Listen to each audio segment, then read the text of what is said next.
Hello guys, it's Clues, Cues and Reviews here, and it's a Friday. Yeah, I really need a shave. And this discussion video is going to be about One Piece, and we'll discuss what I think potentially may happen in the future, or what may be going on right now in the background that hasn't really been told to the audience, the readers, me and you. Before I get into theory discussion, I just want to say a big shout out and a thank you to all the people that I subscribe to, the people I'm a fan of, the people I follow. So I'm going to be reading from the list, bear with me. So I want to have a massive shout out to Forever World, Anime Fan Talk, One World HD, Alpha Too Late 17, Double 4 Anime, Mr. Tiri Tiri no Mi, The King of Lightning, Hawkeye Anime, Soya 7 Mage, One Piece with Japanese Theory, and Roger's Base. So I follow all these people. If you come across this video by accident, you were looking for somebody else, or you were just bored and you came across me, please like, comment and subscribe. Like so I know you're liking what I'm doing. Subscribe so you follow what I do in the future, and comment. Give me some hints and tips. Give me some feedback. Get yourself involved in the conversation. You're probably gonna gather that these are long ass videos.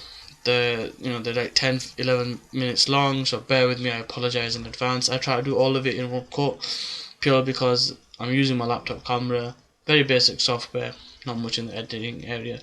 I'm hoping that will change in time. For the time being, bear with me. So this discussion is about what may or may not be happening, like I was saying. So the more recent chapter, we've been introduced to Edward Weeble, the supposed son of Mr. Whitebeard, Mr. Edward Newgate Edward, the one and the only former Yonkou, former strongest man in the world, former second to the Pirate King. So he claims to be the Pirate King's, Mr.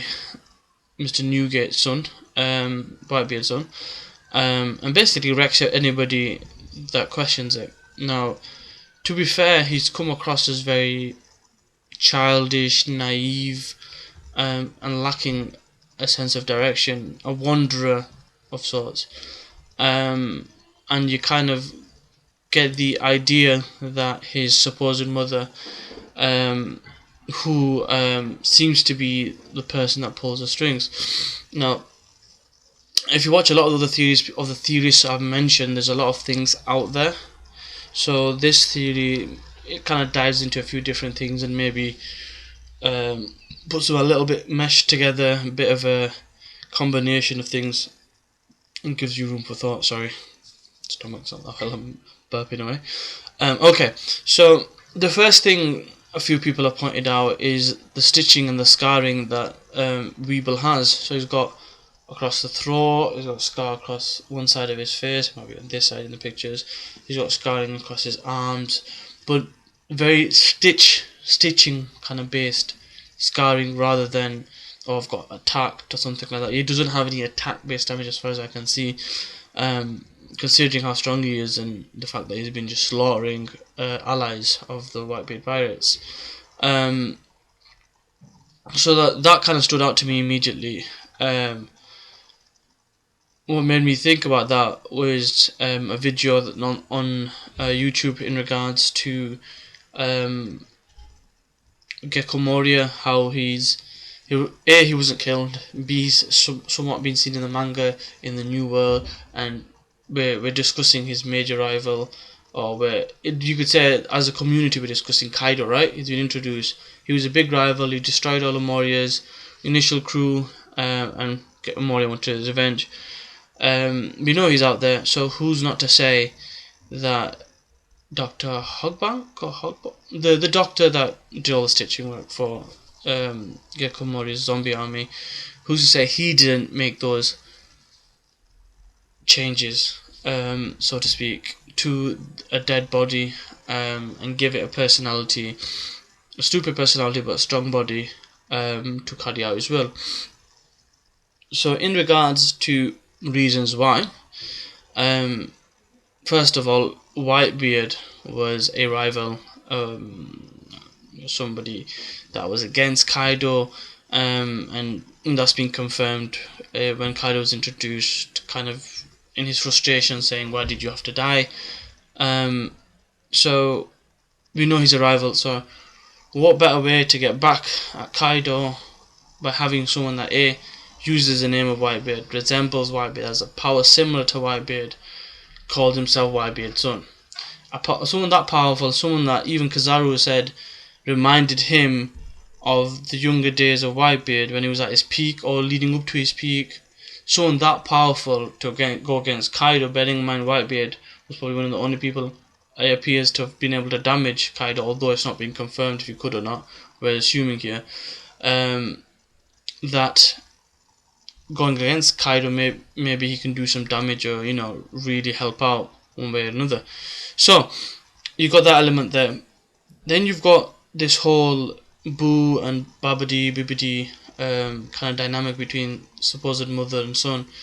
But if you look at a lot of theories, that they kind of link that she looks like a lot like Lola. She might be involved in the Big Mom pirates. And that's another theory, that she wants to use that power against everybody else, and that's why there's an alliance. But then when you read the manga that's just come out recently, the chapter that came out, 802, I don't know if you noticed, he's going after all of Whitebeard's pirates crews. So, kind of strategically thinking about it, if I was a certain Yonko that's all of a sudden came in power and I've taken over Whitebeard's territory, the first people that are going to come against me, in my opinion, is going to be whoever's left of the Whitebeard pirates, right? Now I've taken over the territory, it only makes sense. So who would benefit most from Whitebeard Jr., so to speak, wiping out the allies, wiping out Marco, taking out what was left of the Whitebeard pirates? Blackbeard, right? So the theory is saying that the guy's with Big Mom, she's with Big Mom for whatever reason. I say it could be more than that. It could be that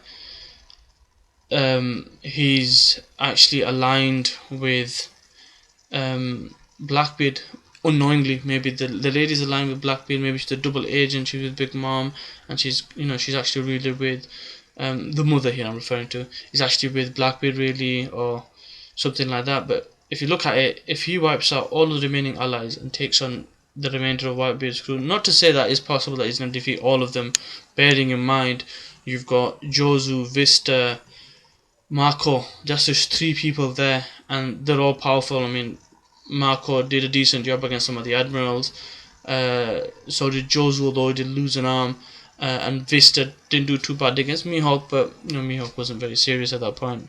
He was kind of just running through the paces. So to go against them is going to be a big deal, and he's powerful, so we'll have to wait and see. So my opinion, my theory on this is that Junior has no idea what's going on. He just followed his mom's words.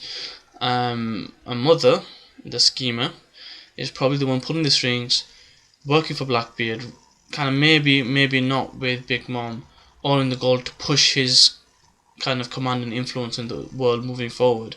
Because if you think back to the Goro say there's a conversation saying who can take down Blackbeard, it's going to be the remaining emperors, so that's Shanks, Big Mom, Kaido, or what's left of the Whitebeard allies, Whitebeard crew, Marco, etc, etc.